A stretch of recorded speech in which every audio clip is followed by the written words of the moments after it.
Thank you. ఎందుకంటే నేను 6 దశాబ్దాలకు ముందు నుంచి మాట్లాడాలి, అది టైం అవుతుందని నేను అడుగుతున్నాను. Thank you. వేదిక మీద ఉన్న పెద్దలకు, విచ్చేసిన ఆహ్వానితులకు ప్రతి ఒక్కరికి నా హృదయపూర్వక నమస్కారాలు.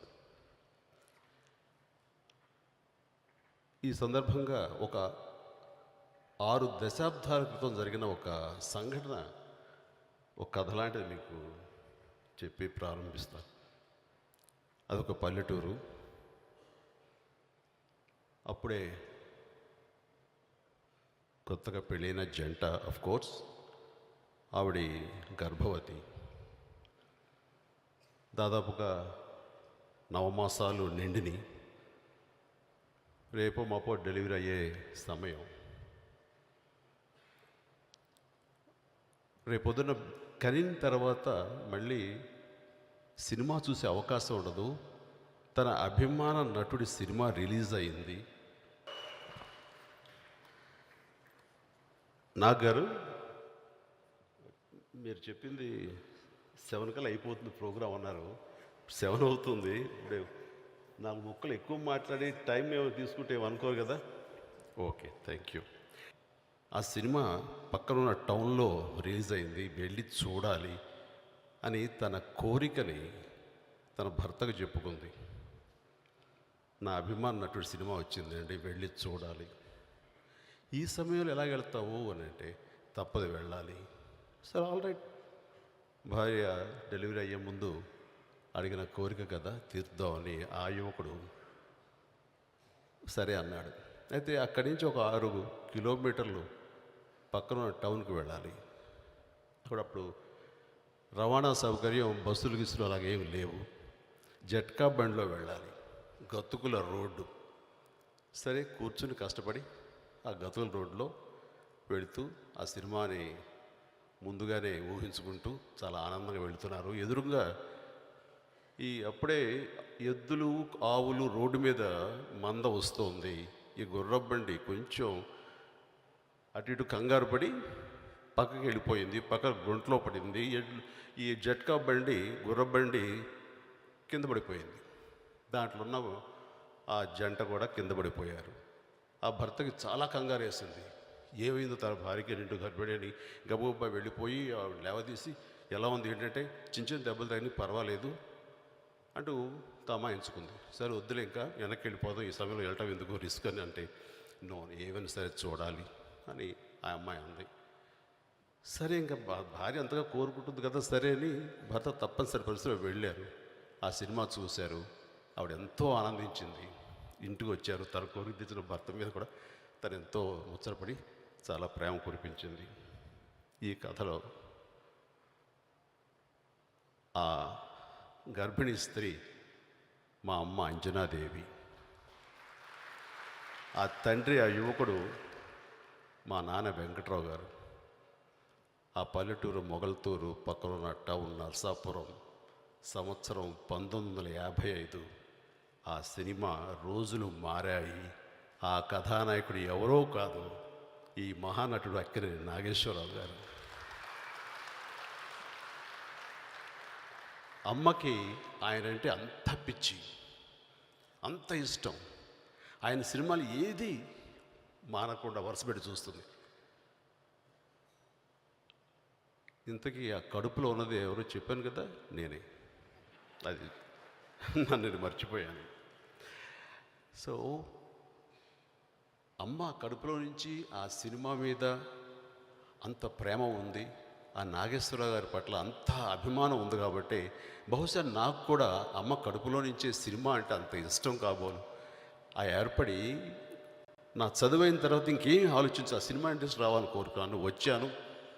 అండ్ ఎలాంటి సమయంలో వచ్చారంటే, ఒక గ్రేట్ లెజెండరీ పర్సనాలిటీస్, మహానటులు మన ఇండస్ట్రీలో స్టిల్ వాళ్ళు వేలుతున్న సమయంలో నేను కూడా ఇక్కడ నటుడిగా వచ్చి, వారు ఉన్నటువంటి నాగేశ్వరరావు గారు, రామారావు గారు ఇలాంటి వాళ్ళు ఉన్నటువంటి సమయంలో నేను కూడా ఇండస్ట్రీలో నటుడిగా నిలదొక్కుకోవడం చేసే ప్రయత్నం నేను ఉండటం అనేది నా అదృష్టంగా భావిస్తున్నాను. ఆ తర్వాత వారితో అక్కినేని నాగేశ్వరరావు గారితో మెకానిక్ అల్లుడులో ఆయనతో పాటు నేను నటించడం మామ అల్లుడుగా, అది నాకు అద్భుతమైనటువంటి జ్ఞాపకం నాగేశ్వరరావు గారితో. అక్కడ ఏర్పడినటువంటి మా పరిచయం నెమ్మదిగా వ్యక్తిగతంగా ఆయన నన్ను ఇష్టపడటం, ఆయన మీద నాకున్న అభిమానాన్ని నేను చెప్పుకోవటం, ఇవన్నీ చెప్తుంటే ఆయన ఇంటికి రా అని పిలిచేవాళ్ళు. వాడి ఇంట్లో ఎన్నోసార్లు మేము కూర్చున్నాము హైదరాబాద్లో కూడా. అండ్ ఆయనకి ఇష్టమైనటువంటి ఇప్పుడు ఒక కోన్యాక్ లాంటిది ఫారిన్ కంట్రీకి వెళ్ళినప్పుడు తీసుకొచ్చి ఆయనకి ఇస్తే ఆయన ఎంతో చాలా సరదాపడి ఎందుకు అంటే లేదని మీకు ఇష్టం ప్లీజ్ అంటే చాలా ఆనందంగా తీసుకునేవాడు. ఆయనతోటి సంభాషిస్తున్నప్పుడు ఎన్నో విషయాలు చెప్తుండేవారు. ఆయన ఈ సినిమా ఇండస్ట్రీలో మంచి చెడు ఎవరి పట్ల ఎలా ఉండాలి, అండ్ ఈ ప్రొడ్యూసర్స్ పట్ల మన ధర్మం ఏంటి, మన బాధ్యత ఏంటి అంటూ ఆయన చెప్పిన విషయాలు ఈ రోజున నేను ఈ రకంగా క్రమశిక్షణతో ఉండటానికి నాకు దోహదపడింది. ఆ రకంగా ఆయన నాకు గురుతుల్యులు అని చెప్పగలను. ఆయన మాట్లాడుతుంటే నేను శ్రోతని తప్ప నేను నోరు తెచ్చి మాట్లాడే అవకాశమే ఉండదు నాకు. ఆయన నడిచే నిఘంటువు ఒక ఎన్సైక్లోపీడియా నటనలో. అలాంటి మహానుభావుడితోటి నాకు సాంగత్యం ఉండటం అన్నది నేను చూసుకున్న పూర్వజన్మ సుకృతంగా నేను భావిస్తున్నాను. అలాగే ఆయన గురించి చాలామందికి తెలియని ఆయన మానసికంగా ఎంత బలమైన వాళ్ళు, శారీరకంగా కూడా ఎంత ఉత్సాహంగా ఎంత ఎనర్జెటిక్గా ఉంటారంటానికి ఒక 2 సంఘటనలు చెప్పాలి. ఆ సంఘటనలు టి సుబ్బారావు గారు సాక్ష్యం. ఆయన పరమేశ్వరి థియేటర్స్ని రెనోవేట్ చేసి ఈ మధ్య సంవత్సరంలోనే దాన్ని మళ్ళీ ఇనాగ్రేట్ చేశారు. చేసినప్పుడు నాగేశ్వరరావు గారిని, శ్రీదేవి గారిని, జయసుధ గారిని, జయప్రద గారిని, అలాగే హెల్త్ మినిస్టర్ అప్పటి ఆజాద్ గారిని, గులాం నబీ ఆజాద్ గారిని నన్ను పిలిచారు. ఆ స్టేజ్ మీద కూర్చున్నాం, ఇలాగే మాట్లాడుతున్నాము. గులాం నబీ ఆజాద్ నా పక్కన ఉన్నారు. నాగేశ్వరరావు గారు రాగానే అక్కడ ఒక ఎనర్జీ, ప్రతి ఒక్కరూ ఆయన లేచి నిలబడి ఇచ్చిన మర్యాదకు కానీ ఆ స్టాండింగ్ ఓవేషన్ కానీ అవన్నీ ఆయన చూసినప్పుడు ఆయన ఎవరైనా అని అడిగాడు. ఇదేంటి ఇది నాగేశ్వరరావు జిల్లా అడుగుతాడని. ఆయన ఒక లెజెండరీ పర్సనాలిటీ అండి, మాకు నటనకి ఒక దేవుళ్ళు అంటే ఆయన అక్కడే నాగేశ్వరరావు గారు అనగానే తల కొట్టుకున్నాడు. Oh I know NT Rama Rao, ANR, అయ్యో నాకు తెలుసు అది, కానీ నువ్వు బయట ఎప్పుడు ఇలా చూడలేదు, అందుకని గబుకుని గుర్తుపట్టలేకపోయినా ఐఎమ్ వెరీ వెరీ సారీ అంటూ ఆయన రెగ్యులర్స్ ఫీల్ అవుతూ ఆయనకి ఏజ్ ఎంత ఉంటుందని అడిగారు. ఆయనకి 90 years ఆ టైం, 89-90 years, సుమారుగా 90 years ఉంటాయని అన్నాను. ఓ మై గాడ్, 90 yearsలో అంత ఎనర్జెటిక్గా ఉన్నారు, ఎక్కడ అసలు మనిషి బెసగలేదు, ఎంత ఇదిగా ఉన్నారు. నేను హెల్త్ మినిస్టర్గా అడుగుతున్నాను, ఆయన్ని అడుగుతాను, ఆయన ఈ ఎనర్జీకి ఇంత హుషారుకి ఏంటి రీజన్, ఆ సీక్రెట్ ఏదో చెప్తే కనుక మా మినిస్ట్రీలో అది ఇంప్లిమెంట్ చేసి ప్రతి ఒక్కరికి ఇది చెప్పి ఇలా ఉండాలి ఆయనలాగానే చెప్తాను చెప్పేసి ఆయన అనటం. నిజంగానే నాగేశ్వరరావు గారు రాగానే లేచి దండం పెట్టి ఆయన సీక్రెట్ని చెప్పండి సార్ అంటూ అడిగారు. ఆయన ఆ రకంగా ఆయన అంత ఎనర్జెటిక్గా, మానసికంగా అంత ధైర్యంగా, అంత ఇదిగా ఉంటారు, బాలోపేతంగా. ఇంకొకసారి సందర్భంలో ఇదే టి సుబ్బారావు రెడ్డి గారు వాళ్ళ మనవడి పెళ్లి చేస్తూ పెద్ద స్టేజ్ కట్టారు, ఒక 15 అడుగులు ఎత్తు. అక్కడ హేమమాలిని గారి డ్యాన్స్ అయిపోయిన తర్వాత హేమమాలిని గారికి, నన్ను అక్కడే నాగేశ్వరరావు గారికి రమ్మని చెప్పేసి ఆవిడ సన్మానం చేయాలన్నారు. సరే మెట్లు ఎక్కుతున్నారు, ఆయన కొంచెం ఏజ్డ్ కదా అని చెప్పి నేను చెయ్యి అందివ్వబోతుంటే అలా నా ఇంకా చూశారు. అందులో నేను ఒకసారి అయిపోయి వేస్తాను, ఏమనుకుంటున్నావు, నడవలేను అనుకుంటున్నావా, కాదు కొంచెం చేయి అందిద్దామని. నో, నేను నడవగలను, ఆ స్ట్రెంగ్త్ నాకుంది, నన్ను అండర్ ఎస్టిమేట్ చేయగలను. అప్పుడు కూడా ఆయన వయసు 88-89 సంవత్సరాలు, 90 రాబోతుంది. అంటే ఆయన మానసికంగా ఎంతో బలోపేతమైన మనిషి. అది ఈరోజు మనందరం తెలుసుకోవాల్సింది. చాలామంది 60 ఏళ్ళు అయిపోయి రిటైర్ అయిపోగానే ఏదో పెద్దవాళ్ళు అయిపోయి వయసు అయిపోయింది అని జవసత్వాలు నీరసించిపోతాయి. అలా కాదు. నాగేశ్వరరావు గారు చనిపోయే ముందు వరకు కూడాను ఆయన ఎప్పుడు చాలా ధైర్యంగా ఉంటుండేవారు, మానసికంగా ఎంతో బలంగా ఆయన ఫీల్ అవుతుండేవారు, అట్లాగే ఎగ్జిబిట్ చేస్తుండేవారు. అంత పవర్ఫుల్గా ఉండేది ఆయన వ్యక్తిత్వం కానీ మనస్తత్వం కానీ. అది నాకు ఎంతో ఇన్స్పిరేషన్. అలాంటి మహానుభావుడితోటి ఆఖరి రోజుల్లో ఆయన డెత్ బెడ్ మీద ఉన్నప్పుడు ఆయనతోటి వెళ్ళి ఆ గదుల్లో కూర్చుని ఆయనతోటి సంభాషించేంత చనువు తీసుకుని నాతో ఆయన మాట్లాడుతుంటే ఎంతో రిలీఫ్ ఫీల్ అయ్యేవాళ్ళు. అక్కడే ఉన్న సుశీల గారు చెప్తుండేవారు, మీరు వచ్చి కూర్చొని ఆయనతో మాట్లాడుతుంటే కనుక నాన్న ఎంతో కొంత రిలీఫ్ ఫీల్ అవుతున్నారండి, బాగుంది, అప్పుడు వచ్చి కనపడుతుండని. అలాగా ఆయనతోటి నా ప్రయాణం, నా అనుభవం ఉంది. అలాంటి నాగేశ్వరరావు గారు ఎప్పుడు అంటుండేవారు, ఒక దాదాసాహెబ్ పాల్కే అవార్డ్, అత్యున్నత పురస్కారాలు ఈ సినిమా ఇండస్ట్రీలో, భారతదేశ సినీ చరిత్రలో. అలాగా మనం ఉన్నా లేకపోయినా మన పేరు చిరస్థాయిగా ఉండిపోవాలి అంటూ ఆయన ఈ అవార్డు పెట్టాలని ఆలోచించినప్పుడు సుబ్బరామరెడ్డి గారితో షేర్ చేసుకున్నప్పుడు వేరే సమయంలో ఆయన నాతో చెప్పడం జరిగింది. చాలా అద్భుతమైంది. ఈ రోజుకి ఈ అవార్డు, అక్కినేని నేషనల్ అవార్డ్, నెమ్మది నెమ్మదిగా మహామహులకి ఈ రోజున అవార్డు ఇస్తూ, ఇది ఏదో ఒక రోజుకి దాదాసాహెబ్ పాల్కే అంత గొప్ప అవార్డుగా తీర్చిదిద్దుతుంది అంటలో ఎలాంటి సందేహం లేదు. దాన్ని ఆ రకంగా నాన్న నట వారసత్వమే కాదు, నాన్న ఆశయాలను కూడా తన ఆశయాలుగా చేసుకుని నాగార్జున గారు దీన్ని ముందుకు తీసుకువెళ్తారు. ఆ రకంగా నాన్నగారి జ్ఞాపకాలు, నాన్నగారి ఆశయాల్ని సజీవంగా ఉంచుతారు. ఆ విధంగా మనకి భౌతికంగా దూరమైన అక్కినేని నాగేశ్వరరావు గారు ఇలాగా ఇంతమంది మనసుల్లో ఇంతమంది కళాకారుల్ని మనం సన్మానించుకుంటూ వాళ్ళకి అవార్డులు ఇస్తూ ఆ రకంగా ఆయన ఎప్పుడు చిరస్థాయిగా ఉంటారు, మన అందరి మధ్య ఉంటారు, మన మనసులో ఉంటారు. ఇప్పుడు కూడా పయనించి ఆయన అన్నీ వీక్షిస్తూ ఉంటారు. వారి ఆశీస్సులు మనందరికీ ఉంటాయి.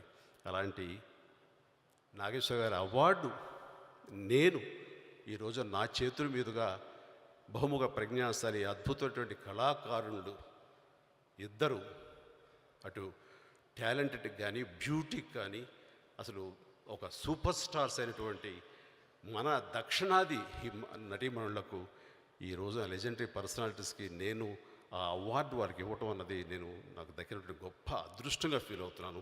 నాగార్జున, మీకు మీ కుటుంబానికి నాకు ఈ అవకాశం ఇచ్చినందుకు మీకు ఎంత సంతోషాన్ని ఇచ్చారో తెలియదు, కానీ నాకు మాత్రం అపారమైన సంతోషాన్ని, గౌరవాన్ని ఇచ్చారు. దానికి మీకు అందరికీ నా హృదయపూర్వక కృతజ్ఞతలు తెలియజేస్తున్నాను.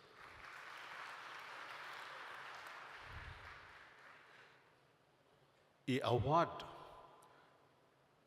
శ్రీదేవి గారికి, రేఖ గారికి ఇవ్వటం అనేది ఎంతో సముచితం. వారిద్దరూ మన భారతదేశం గర్వించే నటీమణులు. వాళ్ళు మరీ ముఖ్యంగా మన దక్షిణ భారతదేశం చెప్పాలంటే తెలుగు నేలతో వాళ్ళకి అనుబంధం ఉంది. అలాంటి వారు ఈ రోజున భారతదేశం యావత్తు గర్వించేంత గొప్ప నటీమణులుగా పేరు తెచ్చుకున్నారు. మనందరం గర్వించే స్థాయిలో వాళ్ళు ఉన్నారు. అలాంటి లెజెండరీ పర్సనాలిటీస్ ఈ అవార్డు ఇవ్వటం అన్నది, ఈ అవార్డు ద్వారా వారికి ఎంతో గౌరవం. అలాంటి వారికి సన్మానించుకోవటం మనకి ఎంతో గర్వం. శ్రీదేవి గారు మన మధ్య లేరు. శ్రీదేవి గారు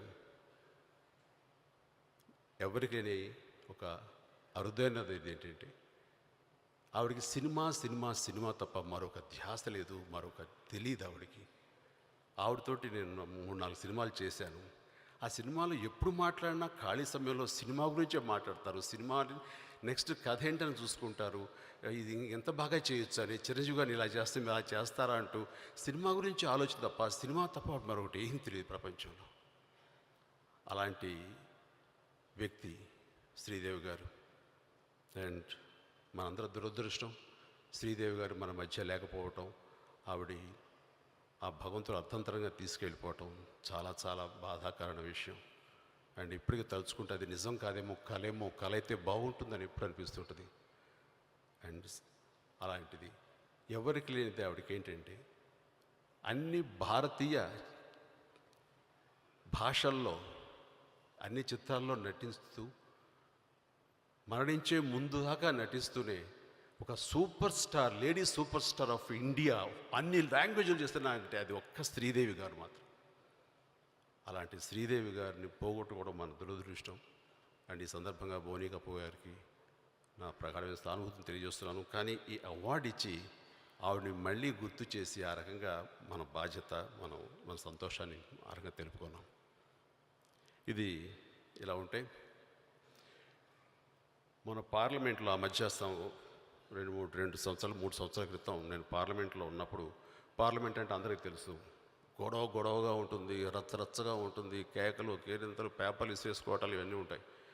అండ్ ఈ సందర్భంలో ఈ గొడవలు మనకెందుకు, నేను తలంచుకుని సెల్ ఫోన్ చూసుకుంటున్నాను. All of A sudden silence అయిపోయింది మొత్తం పార్లమెంట్, రాజ్యసభ అంతా. ఏంటి ఇంత సడన్గా అయిపోయింది, ఏమైందని నేను తలెత్తి చూస్తే అందరు తలలు పొద్దుతిడు పువ్వులాగా ఒక పక్కన చూస్తున్నాయి. నేను చూశాను ఒక అందాల రాశి, ఒక అద్భుత సౌందర్య రాశి వెలుగుతూ ఒక అంటే సూర్యుడిలాగా అంటారు వీళ్ళందరూ పొద్దుతిడు పువ్వులైతే లోపలికి వస్తున్నారు. ఆ తర్వాత నేను అందరిని చూశాను, నోళ్ళు వెళ్ళగక్కుంటూ అలా చూస్తున్నారు. ఆ అందాల రాశి, ఆ బ్యూటీ, ఆ ఎవరో కాదు, మెరుస్తున్న తార ఎవరో కాదు, నా తోటి రాజ్యసభ సభ్యురాలు. ఆ సమయంలో అది రేఖా గారు. మీకు గుర్తుందా? మీరు ఎంతమంది నా రోజు డిస్టర్బ్ చేశారు? వాళ్ళేదో వాళ్ళ ప్రాబ్లమ్స్ చర్చించుకుందామంటే చర్చించుకోలేకుండా వాళ్ళు తెచ్చుకున్న మ్యాటర్ మర్చిపోయేలా చేశారు. ఆ రోజున సభ జరగలేదంటే ఒట్టు. ఆ తర్వాత నాకు తెలుసుకున్నారు ఆవిడ, ఓహో నేను రావడం అన్నది రాజ్యసభ కొంచెం డిస్టర్బెన్స్, కొంచెం తగ్గిస్తే బెటర్ ఎవరని ఆవిడ అప్పుడప్పుడు గెస్ట్గా వస్తూ ఉండేవారు. తెలుసు ఆవిడకి ప్రాబ్లం. నేను వస్తే కనుక వీళ్ళందరూ దేశ సమస్యలు మాట్లాడరు, అటు ఇటు చేసి ఇటు పక్క చూస్తూనే ఉంటారని చెప్పేసి. ఇది అతిశక్తి కదా, నిజంగా జరిగింది ఇది. అండ్ అలాంటి స్టాండింగ్ బ్యూటీ అండ్ ఆవిడ టైమ్లెస్ గ్లామర్, ఏజ్లెస్ బ్యూటీ ఎవరు అంటే ఒక రేఖ గారు తప్ప ఇంకెవరి గురించి చెప్పుకోగలం మనం. అలాంటి రేఖ గారి చేతుల మీదుగా నేను ఒక లెజెండరీ అవార్డ్, ఆ లెజెండరీ పర్సనాలిటీ చేతుల మీదుగా ఫిలింఫేర్ అవార్డ్ నేను తీసుకోవటం, లెజెండరీ అవార్డ్ ఫిలింఫేర్ అవార్డ్ ఇచ్చింది. అది నేను జీవితంలో మర్చిపోలేనట్టు అద్భుతమైన సంఘటన. అండ్ అలాగే ఈ మధ్యనే 15 రోజుల క్రితం నేను వారితో ఫోన్లో మాట్లాడాను వేరే విషయం మీద. అంటే నా ఇంట్లో ఒక ఫంక్షన్ జరుగుతుంది, 80s క్లబ్ అని సౌత్ ఇండియన్ స్టార్స్ అందరూ కలిసి సెలబ్రేట్ చేసేది. ఈసారి స్పెషల్ గెస్ట్గా మీరు రావాలి, మీరు ఉంటే కనుక సెంటర్ ఆఫ్ అట్రాక్షన్ ఉంటుంది, బాగుంటుందంటే రావడానికి ప్రయత్నం చేస్తా అన్నారు. చూడాలి వస్తారు రారు అది వారికి.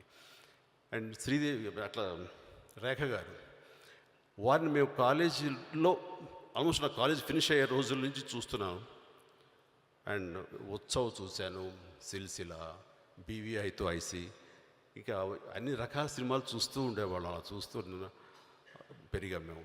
అండ్ ఫిల్మ్ ఇండస్ట్రీకి వచ్చిన తర్వాత కూడా వరుసగా సినిమాలు చూస్తూనే ఉన్నాను నేను ఆవిడ. అండ్ ఆవిడని నిజంగా ఆరాధించే నటీమణిలో ఆవిడ ప్రధానంగా ఉంటారు. ఆవిడంటే అంత ప్యాషనేట్, ఆ విషయం ఆవిడకి తెలుసు కూడా, ఎన్నోసార్లు చెప్పాను కూడా నేను. అండ్ ఈ రోజున వారికి నా చేతుల మీదుగా అవార్డు ఇవ్వటం అన్నది, అది ఆవిడకి ఎంత సంతోషం తెలియదు, కానీ నాకు మాత్రం అపరిమితమైన సంతోషం. I'm so happy, I'm so fortunate Rekha గారు. అండ్ ఈ రోజున ఆ నక్కిన నాగేశ్వర అవార్డు రావటం ఆవిడికి గౌరవం, వారికి ఆ అవార్డు ఇవ్వటం నాకు గౌరవం. అండ్ రేఖ గారి మీద నాకు అంత అభిమానం ఉంది. అంటే ఎంతగా ఆవిడ ఇష్టపడతారంటే అంతగా ఇష్టపడతాం. ఆ ఇష్టానికి నేచర్ స్పందించిందో తెలీదు. నా భార్య నాకు రేఖ గారు సురేఖ అని దొరికింది. సురేఖను అందరూ సురేఖ అని పిలుస్తారు, నేను మాత్రమే రేఖ అని పిలుస్తాను. ఎందుకంటే రేఖ అనుకుంటుంది నా పేరు సురేఖ కదా, అందుకు రేఖ అని పిలుస్తాడేమో అనుకుంటుంది. కానీ తెలియదు ఆవిడ నా అభిమాన నటీమణ్ణి, నా ఆరాధ్యంగా నటీమణ్ణి దృష్టిలో పెట్టుకుని తను రేఖ అని పిలుస్తుంటాను. ఇంతవరకు ఆ విషయం తెలియదు. హోప్ నాగార్జున ఇది నా వైఫ్ చూడపోతే బెటర్, ఎడిట్ చేసి పక్కన పెట్టండి. సో చాలా సంతోషంగా ఉంది. అండ్ నాకు ఈ అవకాశం ఇచ్చినందుకు ప్రతి ఒక్కరికి, ముఖ్యంగా మా మిత్రుడు, నా సోదరుడు నాగార్జున గారికి, వారి కుటుంబ సభ్యులు 50 మందికి నా హృదయపూర్వక ధన్యవాదాలు తెలియజేస్తూ, అండ్ మరొకసారి అవార్డు విన్నర్స్కి, అటు శ్రీదేవి తరపున బోని కపూర్ గారికి, మా ఆరాధ్య నటీమణి రేఖ గారికి నా ప్రత్యేక ధన్యవాదాలు, అభినందనలు తెలుపుతున్నాను. అండ్ ఇక్కడ కంక్లూడ్ చేసే ముందు నేను సుబ్బరామరెడ్డి గారి గురించి చెప్పాలి. ఆయన కళల పట్ల, కళాకారుల పట్ల ఆయనకున్న అభిమానం అంతా ఇంత కాదు. ఒక రకంగా చెప్పాలంటే ఇక్కడ ప్రతిదీ ఇంత బాగా ఒక ఈవెంట్స్ జరుగుతున్నాయి, కళాకారులకు ఇంత గౌరవం లభిస్తుంది, కళాకారులకు ఎంత ఉత్సాహంగా ఉన్నారు అంటే వాటికి ప్రధానమైన కారణం టి సుబ్బరామరెడ్డి గారు. ఒక అవార్డు ఫంక్షన్ చేసినా, ఎవరికైనా ఏదైనా ఒక సక్సెస్ జరిగితే వాళ్ళకి సన్మానాలు చేస్తూ, ఉత్సాహపరుస్తూ, వారికి మరింత ప్రోత్సాహం అందివ్వాలన్న సుబ్బరామరెడ్డి గారు. నాలాంటివాడికి మీకు కొత్త ప్రోత్సాహం ఎందుకంటే అంటుంటే, కాదు కాదు సైరా పెద్ద హిట్ అయింది, నీకు నేను సన్మానించుకోవాలంటూ ఎంతో ఉత్సాహపడిపోతారు, ఎంతో తపన పడతారు. ఈ ఏజ్లో కూడా ఆయన అసలు వయసును కూడా మీరి ఉత్సాహంతో ప్రోత్సాహంతో ఎంతో ఎనర్జెటిక్గా ఆయన మమ్మల్ని అందరినీ ఆయన గౌరవించి తీరు చూస్తుంటే కనుక భగవంతుడు ఆయనకి మరింత ఆయురారోగ్యాలు ఇవ్వాలి, మరింత శక్తి సామర్థ్యాలు ఇవ్వాలి. ఆయన ఆయుష్ నిండు నూరేళ్ళు బతకాలి. తద్వారా కళాకారులకి కళావంతులకి ఆయన తరపున సముచితంగా ఆయన బాధ్యత ధర్మం నెరవేరాలని కోరుకుంటూ అందరికీ నా ధన్యవాదాలు తెలియజేస్తూ ముగిస్తాను. Thank you so much.